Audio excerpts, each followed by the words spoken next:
proposed zoning of B4. Good afternoon. Good afternoon.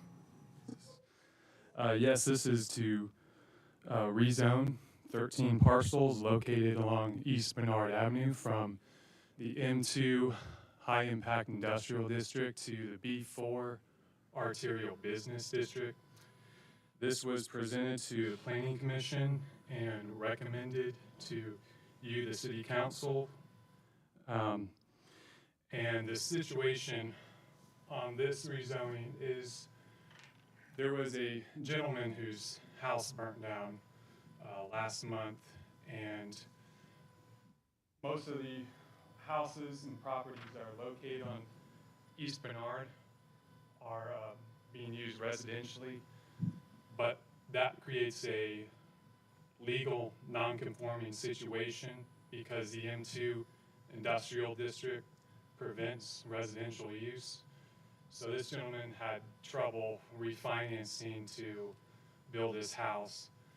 And we as the planning department looked at this situation and the area and noted that it was presented in the zoning study by William Sams as one of the miszoned regions in Greenville. So we are working to correct this zoning study by removing some of these industrial zones on these residential properties, and we've took in the 13 parcels along East Bernard Avenue and are proposing to rezone it to B4. And based on the proximity to a residential area and the current use of most of them are residential or commercial in nature, we feel that would be the appropriate zoning district. Now, I was contacted by an individual who owns the property on the corner of Walnut Street in East Bernard. It's a karate studio business, and the gentleman feels he wants to keep his property zone M2 and not change it. So what I was explained why he wants to keep it is for potential manufacturing use in the future, and I explained that it would be pretty tough to do any future manufacturing in that area or any kind of uses in the industrial zone. But we can amend that to leave his property out. And we've got another person who wants to speak to this also, so I'd like to ask him to come up. Does it start back? What is it now? It's at M2 right now. Yes. Does it start back on the other side? I guess the east side of Walnut, Double D, all the way up to probably Tuscan Boulevard? It cuts off there.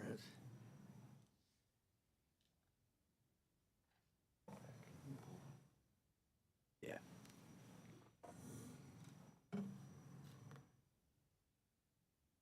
Kathy? Is there any way you could pull up a zoning map? I don't need to see it. It's just a yes or no question. It goes back. I'm And not Double D sure. all the way. I'm not sure. Okay.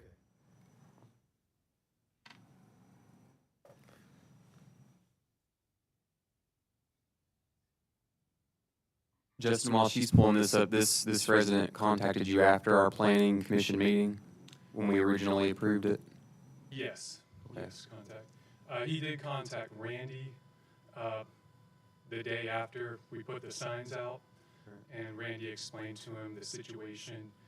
And so he took some time to evaluate and think about if he wanted to rezone it. It looks like it does. It does go all the way up. Yeah, All the way up. that's like a spot.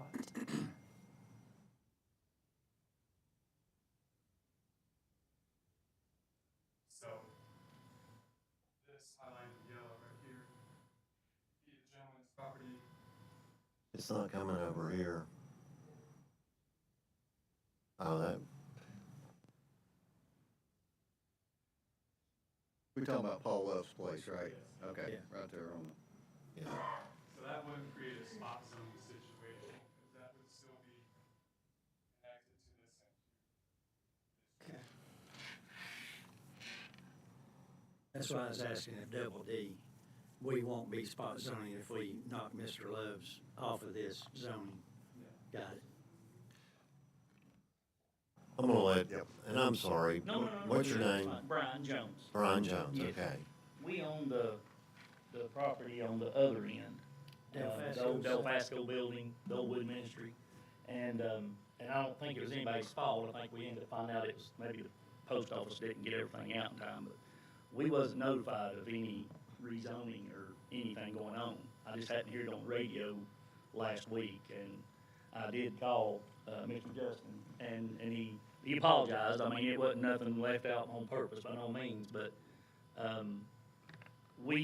like I said, we wasn't contacted and we didn't know anything going on, but I also would like to be left in M2, for our property.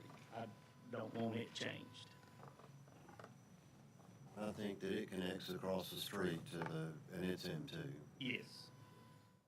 And Yeah, VDL properties, right, yeah, that whole section right there.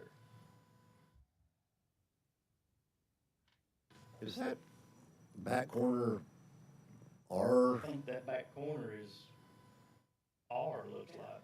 and that's that's yours too? That's a concrete pad. Yes. R2. There was a building there at one time, but Justin, is that R2 or is that just mislabeled? Yes, that's R2. That's just a split zone feature on that. Okay. property. So you have M2 and R2 on your property? I guess, I really didn't know that until I looked it up. I thought the whole thing was M2.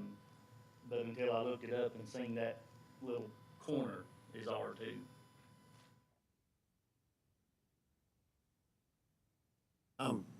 Does this need to go back to the planning commission?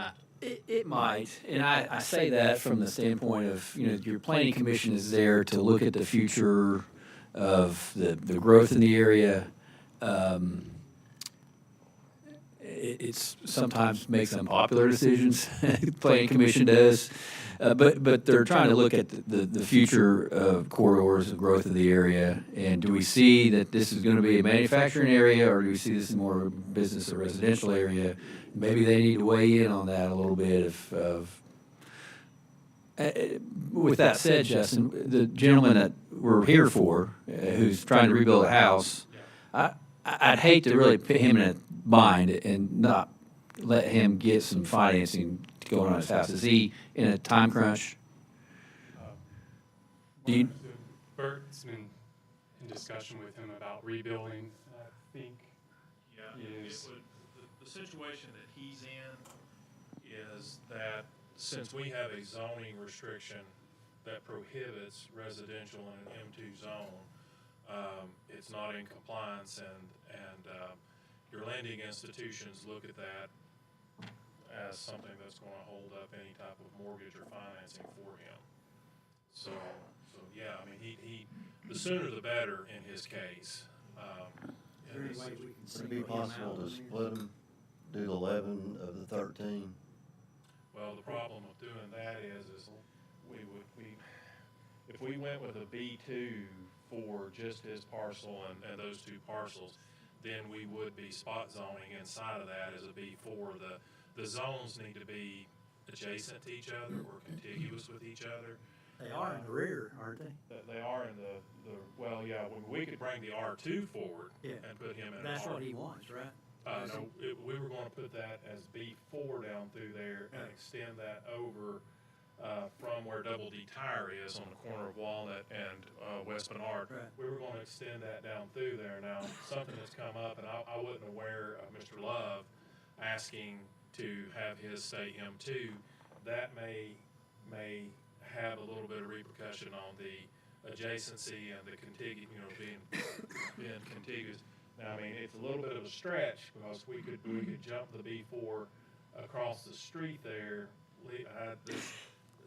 this may need to go back to planning commission, and this needs to be further reviewed since there's been these requests to be left as it is. What if it went back in a special call meeting of the planning commission? Because if not, we won't even meet until second week in March, so. Bert, let me ask this. This city council's got a recommendation from the planning commission, right? Can they even divert from that recommendation? Do they have to vote it up or down? Can they tweak it? If they tweak a recommendation, does it have to go back anyway? We can, as the town council, since you can tweak the recommendation, Okay. because it is just that, it's a recommendation to you, just as you could turn it down or you could deny it. You can, But we might be tiptoeing on spot zoning.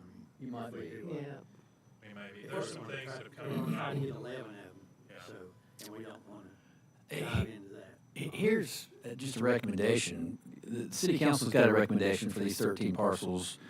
This gentleman is waiting for, he's in a time crunch of a situation. This council could consider that 13 acres, or the 13 parcels, with the recommendation to go back to planning commission for the other two. For the planning commission to relook at the other two, to take them back to the previous zone. And that way, they can weigh in on that. that's really on EG. I don't think the one guy's concerns override the other two concerns, though. And one of them wasn't even notified for the proposal.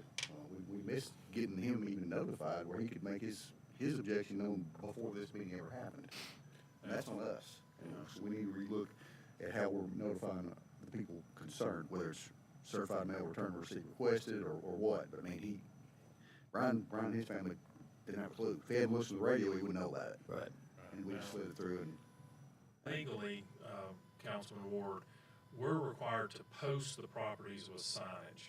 Mhm. And that's. Did you that's- mail it to all the other owners? Well, we do that as a courtesy, but it didn't get out to all of them, and you're exactly Apparently. right. It didn't get out to all, so that's a policy I'm that we hesitant to follow. vote for this I understand. on that, I understand. in that regard.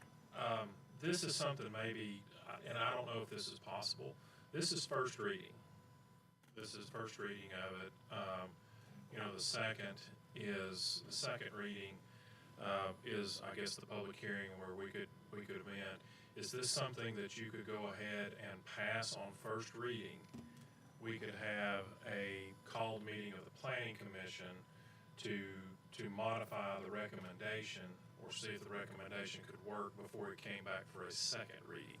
And I'm asking that as a question. I don't know if that's something by the rules of order that could be done. And I'm not sure by the rules of order, but I just think that we didn't have enough information in the planning commission to really know what we were doing. And You're gonna have to have a quick call meeting. we can have let's have a call. How much time do we have to have? It's usually 7 days, 10 days prior. If it's 3 days, if you're just looking for a public meeting notice. Okay. Now, do you have any special notice requirements for rezoning that are above that 3 days?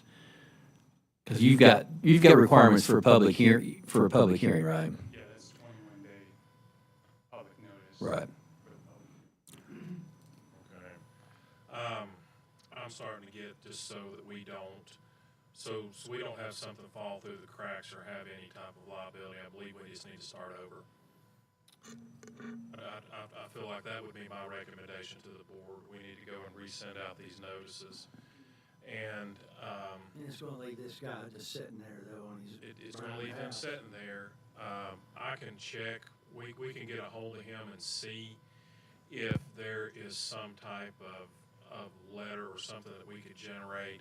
I mean, if all else fails, let's say, because we're trying to solve a problem here that was identified back months ago when William Sams looked at this is a zoning error that needs to be cleared up. It's leaving properties in an unusual situation. Now, I understand the lot on the corner where the old Del Fasco was, leaving that M2. Mr. Love's request up there to remain an M2, you don't even have the size of a lot to conduct business that would constitute needing an M2 zone. So for whatever's going on inside that building, as far as what is assumed as manufacturing, it would be more appropriate for him to be a B4 just because his lot's not big enough to ever conduct activity that would need an M2 zone on it. And behind him is R2. Behind him is residential uses, so And that, I think you used to have a screen printing business in there at one point. there was a screen painting business, and I think there's some other type of business in there now. I know we have a lot of folks, and it may be, and I may be wrong, but we have a lot of folks that are doing some custom powder coating and things like that now for bikes and different type of stuff, RVs and things. Would that be prohibited in the proposed?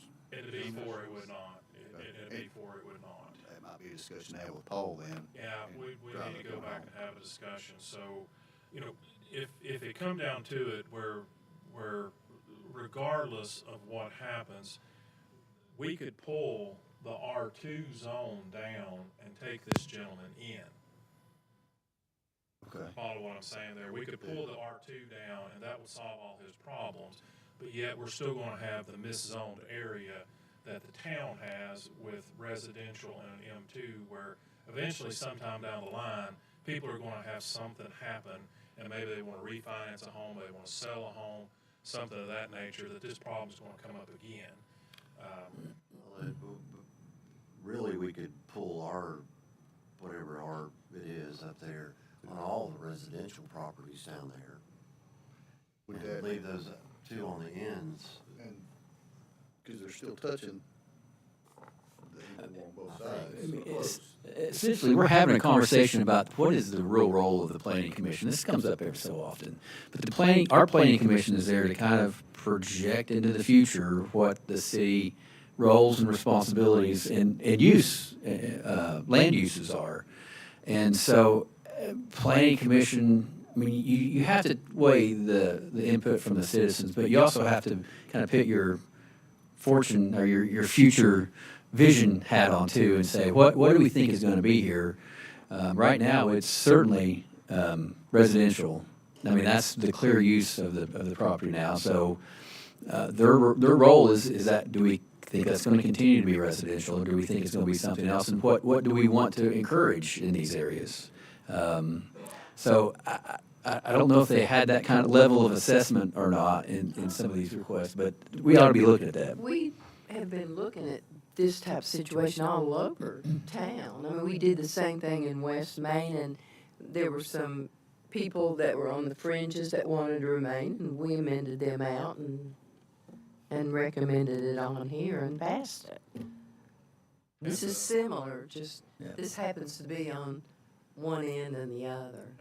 And- One's easy and one's not. Of course, the arterial business district, the B4, it does allow for residential uses there. And then, you know, moreover, you start thinking about the roads that serve those lots. Now, East Bernard there is an arterial road, and that is basically the definition of the B4 district, is the B4 district lines your arterial road. So that's why it's called the B4 arterial district. That leaves areas there that let's say somebody does, you know, purchase one of those homes there that's in that area, they could easily convert that into a professional office of some sort or some type of business of some sort, and could use it that manner. Now, your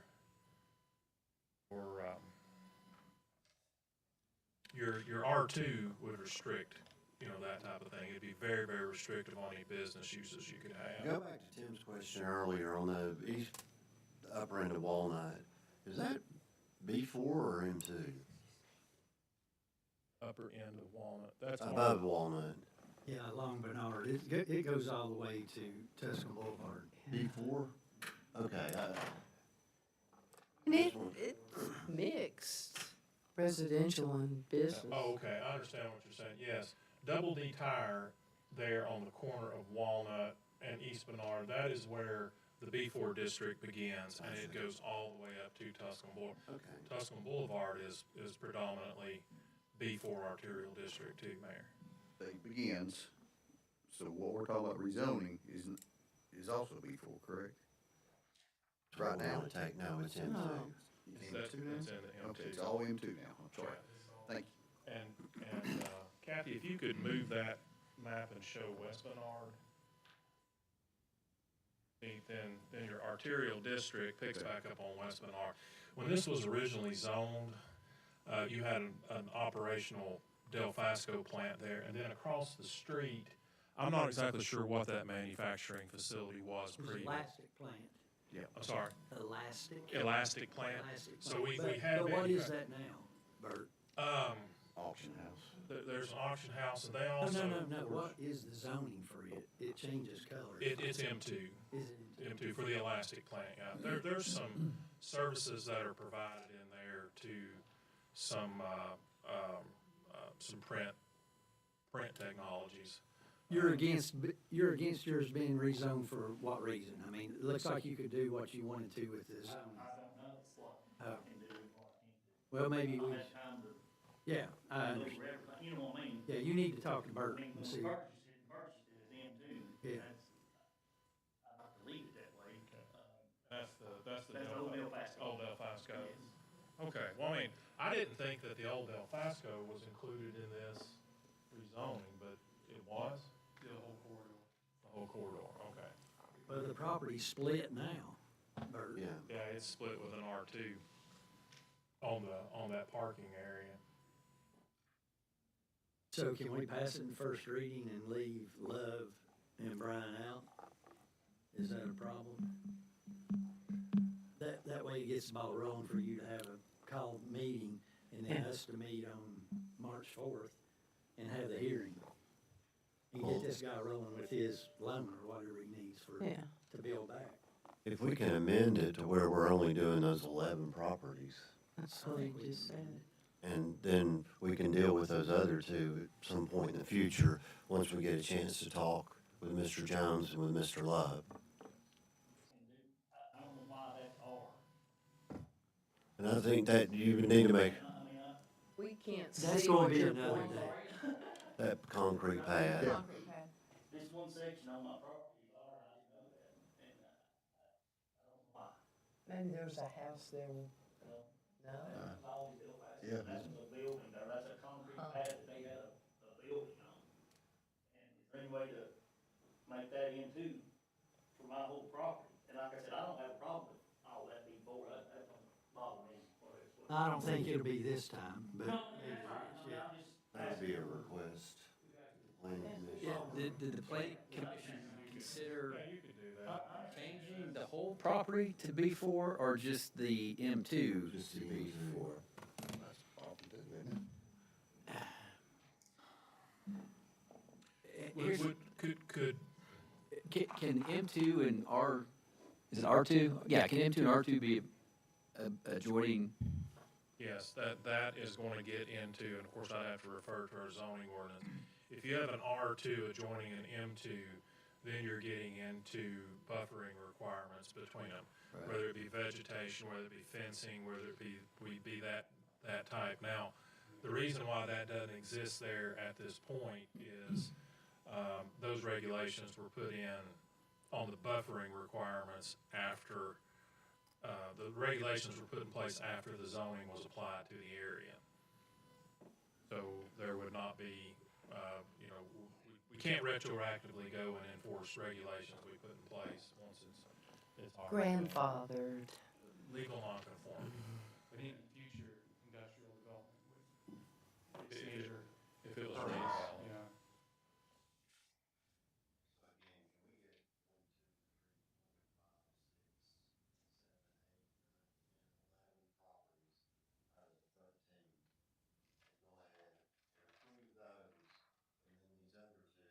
Back to planning. Yeah. Yes. Yes, I think you could modify the recommendation. I'll make a motion to that, And second. Mayor, and that we take those 11 in and leave Love and Brian's property out as of right now, so we can go ahead with the first. Try to help with, Yes. Right. move the property along for the Yes. fellow. Now, I think if we do that, do you see the need for us to have a call meeting with the planning commission? No. Okay. Okay, I would. How long in between Ah. for the public hearing? Yeah, second reading, you would have a public hearing on the 11 On the 11th. rezonings. Right. Yeah. Okay, so, yes, thank you. Yes, sir. But as he was saying, what we'll do then is we'll go back upon your statement or your, Direction. your request, we will amend the ordinance that we have to meet your wishes, to just rezone those 11. And then we'll address Mr. Love and this gentleman here, Mr. Jones. with what leaving it as an M2 would mean, or what going to a B4 would mean for them. One thing I want to say in closing, and I always want to get this out here, anytime we rezone property, it does not affect your property taxes. That is not something that the property assessor takes into account when they assess your property. The zoning is not. So that is something that causes confusion and sometimes causes worry and concern with people. But I just want to state that, and you probably want to hear me state that many times over until we get that out there and it's understood. Rezoning a property does not affect the assessment of your property for property taxes. Did you say 2 weeks between a public hearing and the first reading? Is that correct? We're required to. 'Cause we just barely have 13, 14 days for our next meeting. Cause We're not it's a gonna- short month. Yeah. We're good. I put that into a form of motion. Got a motion and a second. Is there any further discussion? All those in favor say aye. Aye. Those against, like sign. Motion carries. Thank you, fellas. Thanks, Mr. Jones. Okay. All right. Item 8.2. Tim, you jinxed us when you said we should be out of here in 15 Yeah, I know. minutes. But anyway, let's move to item 8.2. No, I'm sorry, 8.3, consideration of a resolution for the Greenville Fire Department to apply for fiscal year 2025 Rescue Squad Grant Program. Yes, I'm not the chief, but I do have some representation Come on up. from the fire department. I've got Come on BJ up back here. You gotta Kendall. give her some backup. So the fire department grants committee is asking for approval to apply for the Rescue Squad Grant Program in the amount up to $50,000. There's no local match with this grant, and this would help them purchase rescue equipment. You got me at no local match. All right, do I hear a motion? I so moved. Is there a second? Second. Is there any further discussion? So is there a requirement that you have a mustache if you work in the fire department? A big one? Big one. Okay. All right, we have a motion and a second. Is there, all those in favor say aye. Aye. Those against, like sign.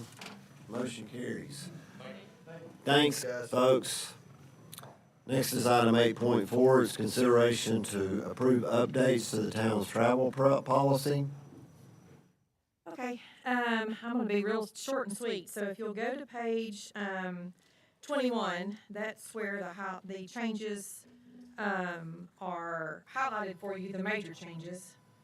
So two things we need to address. One is extended stay lodging.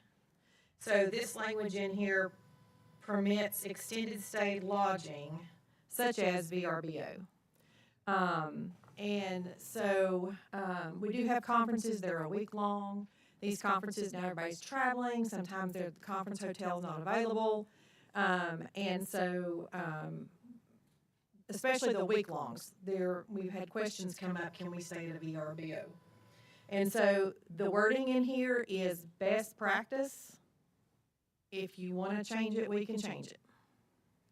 So I'll start with the lodging. Anybody got any questions? So the conference hotel is preferred if it's available. If it's not, then at least they have an opportunity to do something different, especially the week-long conferences.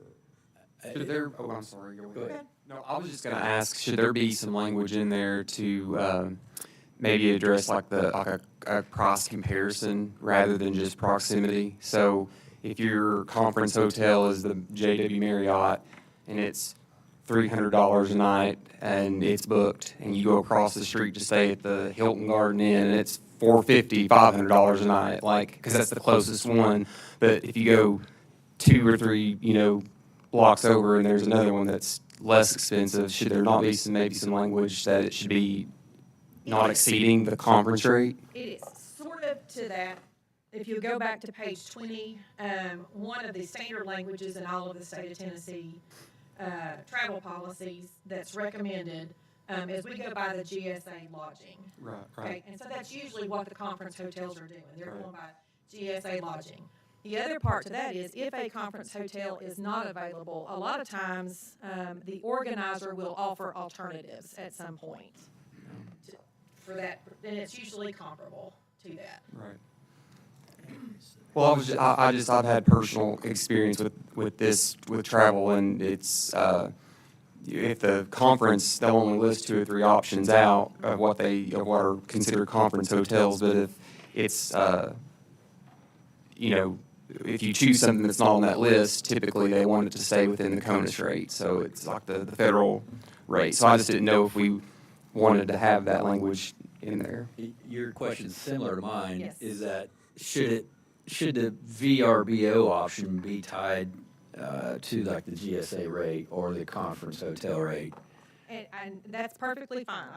We can add the language in from item 1 under lodging to apply to VRBO if you want to. Or I don't even have to name VRBO, it could just be extended stays. Let me make a comment about Airbnb really quickly, because I know that's a question I can see wheels turning. The recommendation for not Airbnb is most of Airbnb properties are personal on somebody's personal property. And so government employees, safety, security, somebody's personal property. That's pretty much why that is. And I don't have to specify Airbnb. It can be personal property. And the language can change. For me, this was just a draft to kind of get us moving on the lodging. So we can change that. And again, reference, it'd be comparable to the GSA rates. That's not. Yeah, I mean, because I have no issue with like the close proximity. I think that makes sense if you're in a pinch and it needs to, and that works. But I think maybe like either an and/or type of situation, just to make sure that we're doing our due diligence to stay within those conference rates or the CONUS rate, if it's available. And your language has the city manager approving it.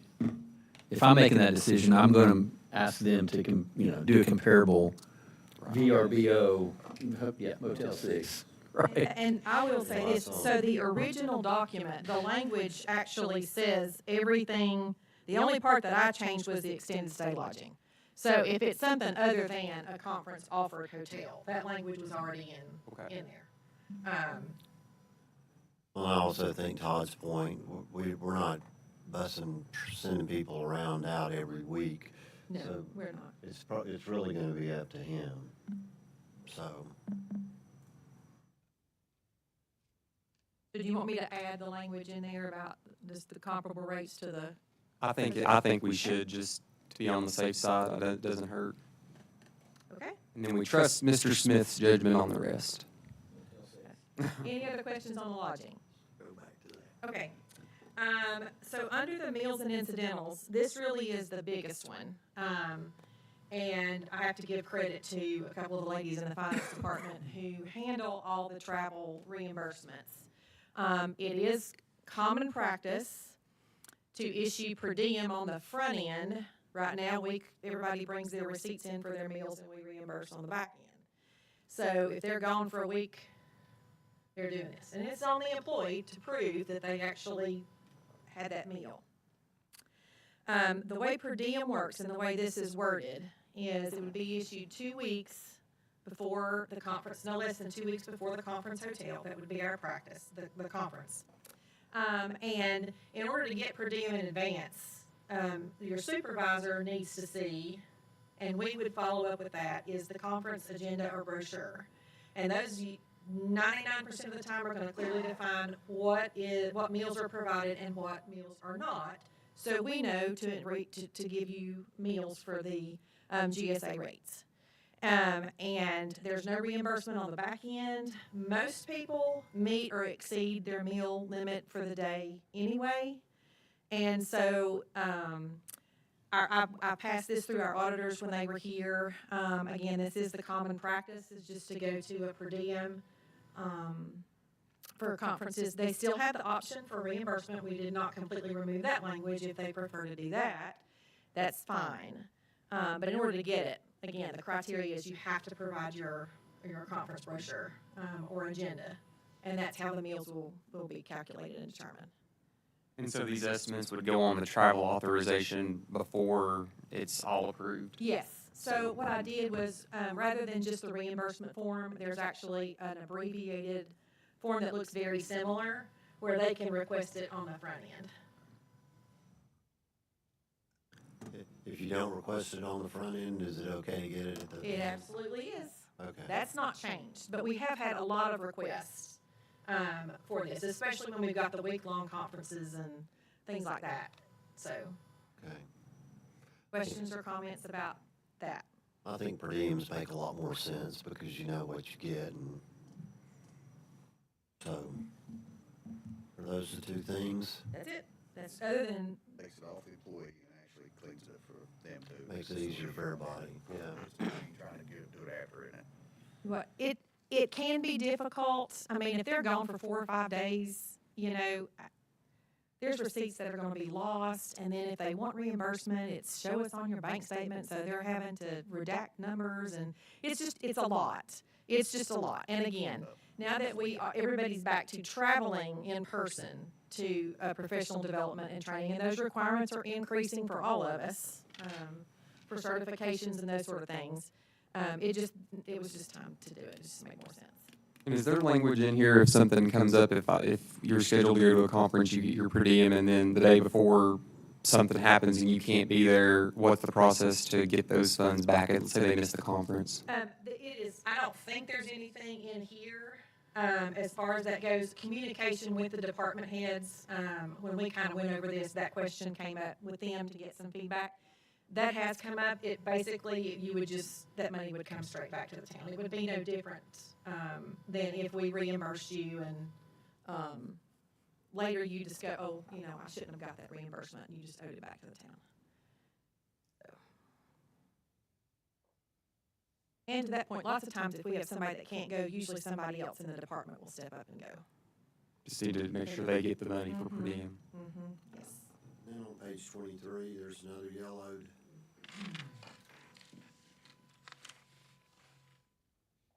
Oh, yeah.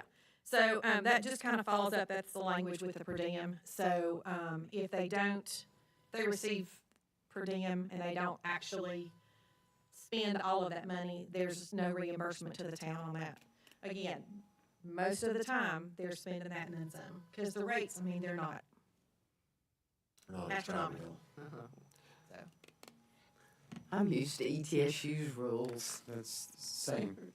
Yeah. It's the same. And it's per diem, and that's why I was confused on the per diem, because typically it's, for us, and I'm sure it's the same for Jenny, it's, you get per diem, but it's not until you return. That way, they kind of ensure that you made it to the conference and back before you got the reimbursement of the money. yeah. So that's why I asked the question, if Yeah. something happens and you can't go to the conference, but you've already And we've got, I mean, I've worked it out with, one of the ladies in particular that'll be handling this. We've already walked through all the steps and what that looks like, trying to manage all that. Yeah. Okay, so we've got a recommendation from Laura to make these updates. Do I hear a motion to approve? So moved. Second.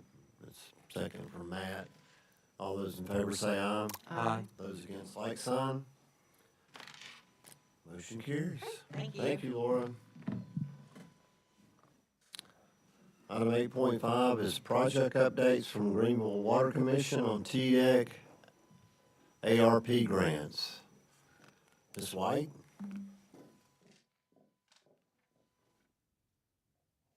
Hello. It's been a while, it seems like. I've been otherwise occupied with the river and. When you gonna turn those diesel down?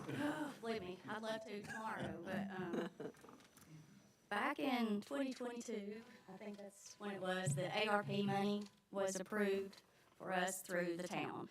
We just wanted to give kind of an update on where those projects are, because we do have other things going on besides the river, so, as part of that, ARP money, we did do the water line extension for over there near the Boys and Girls Club, where they're building the new Boys and Girls Club. So that has been completed many moons ago, and we have been reimbursed for that. And I know that you guys have probably had some bid openings recently.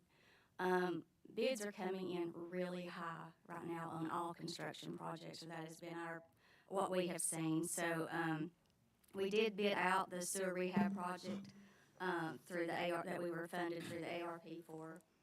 And this will encompass some of Main Street, which we want to have all the Main Street stuff done by July because TDOT is supposed to start paving, hopefully in July. So I was talking to Todd, we do have, between this grant and we have an EDA grant, between those two projects, we will have our Main Street portion done by the end of June, hopefully. So with that being said, the ARP, the rehab project, the bid opened on January 16th, and Hearst Excavating, we had two bids on that one. It came in at $3.5 million, $3.458 million, and we have, 1.15 of the ARPA money. So they had said during a meeting previously that we could get, we wouldn't have to pay the in-kind match, but as high as these bids have came in, there is no in-kind. We're funding that. So it did come in high. The EDA grant, which is not part of the ARPA money, it came in at over $5 million. So and a lot of that is on Thornwood Drive, which is out off Snaps Ferry Road. And so we have to do those improvements because there's lots of property out there that can be developed, and we don't want to stop any of that. So, and we did start the generator. It's in the construction phase now, the generator project that we got the ARPA money through. It actually came in below bid. That's the only one that's happened with. Integration Technology, they came in with a $249,213 was the bid, and I think we had, what was it on that one? Yeah, a little over a minute. This is just for the installation. It came in at $245, and we had $394 is what we had to purchase, the generator and the switch gears. So it actually came in below budget on that portion. So I just wanted to give you all an update on some of the projects. As far as the river goes, if you're interested, we're still working down there in the emergency phase according to FEMA. We're still in that phase. So hopefully in 22 weeks we will have, or 20 weeks now, we'll have the transformer down there so we can get 3 of our pumps, electric pumps, hopefully up and running inside the building. The contingency plan, having those emergency pumps, the diesel pumps is great, but it's not for long term. And, it's hard because when it rains, somebody spits on the ground anymore. We're scared, we have to move those pumps up. And thankfully for your friend that from the, Mr. Smith that came in and helped us, we have the tiers now that we can move those pumps to, but those pumps weigh 20,000 pounds apiece. So we have to hire a crane to come in to help move those things. So last week when it rained, we had to move them uphill. Then Sunday we had to move them back down because you lose suction head. So it's just not it's a hard problem to solve right now. So hopefully when we get those pumps back, we did send the motors off to have them rewound, the existing motors.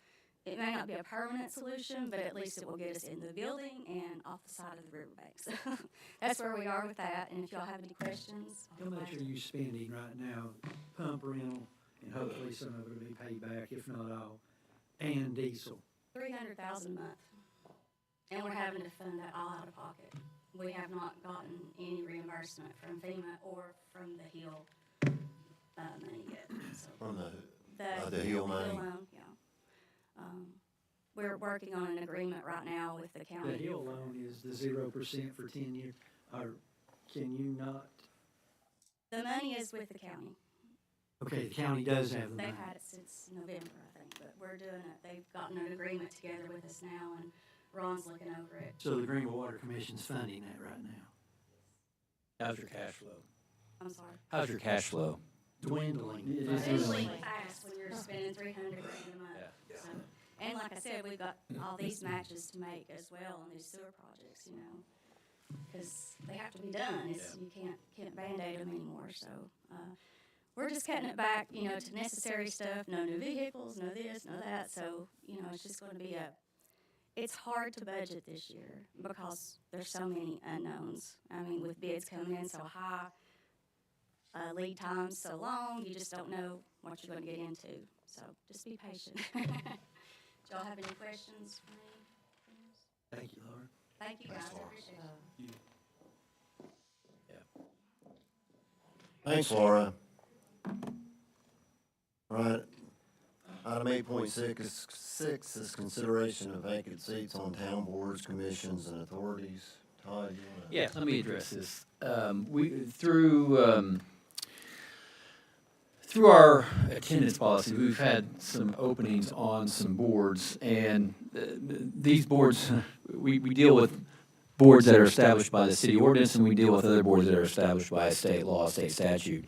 And on a couple of these boards, one, the airport authority, it is established by state statute, and there's a process to remove or replace members that is set out by statute, and it basically involves a public hearing and some written charges, and just a process that if the council's interested in going down that road, we can do that. Otherwise, we just keep moving forward status quo with all the current membership of the airport. So that's the first board seat. The second one deals with a planning commission, which is the mayor's appointment. So really the mayor is the deciding decision maker on whether a member is meeting attendance requirements or not meeting attendance requirements. A third seat is Repeat that again. the planning commission. The mayor appoints planning commission I members. understand. So, But he doesn't dictate if they're meeting requirements. Our requirements are our requirements for boards. correct, Okay. correct. Okay. But the mayor could I thought I heard- reappoint. Oh, right, yeah. So, the third seat is the Parks and Rec Board.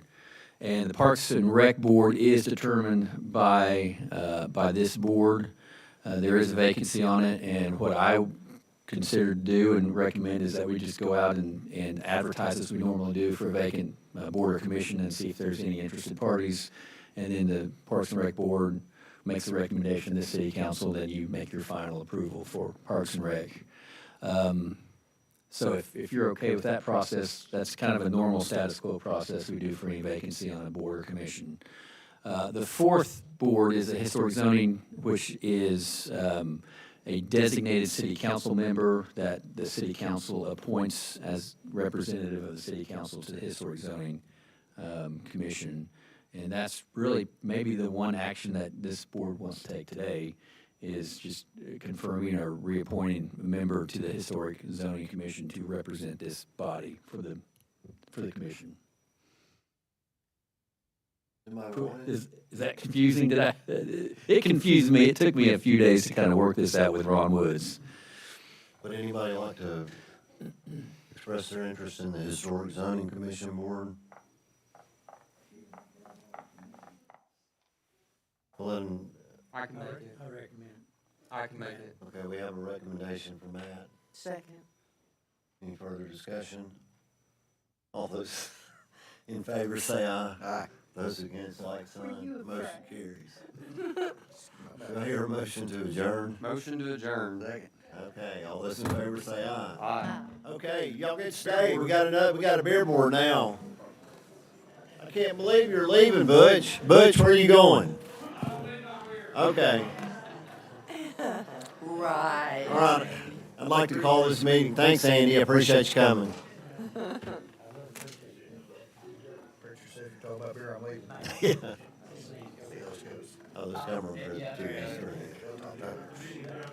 Thank you so much. We want to go to beer board. Thank you. State. I'm not gonna shake, but I am. You did Bill Hickerson's funeral, and it was Thank you for coming. perfect. You did such a good job. Have a good one. Thank you, appreciate it, yes, thank you very much. All right, I'd like to call the beer We're board going to into beer board, you know, I stay. order. I don't guess we need to do an invocation, do we? Or a pledge of allegiance. Is there any public comments? Old business is consideration to approve the minutes from the special call meeting held on January 21st, 2025. So moved. Second. Got a motion and a second. All those in favor say aye. Aye. Those against, like sign. Motion carries.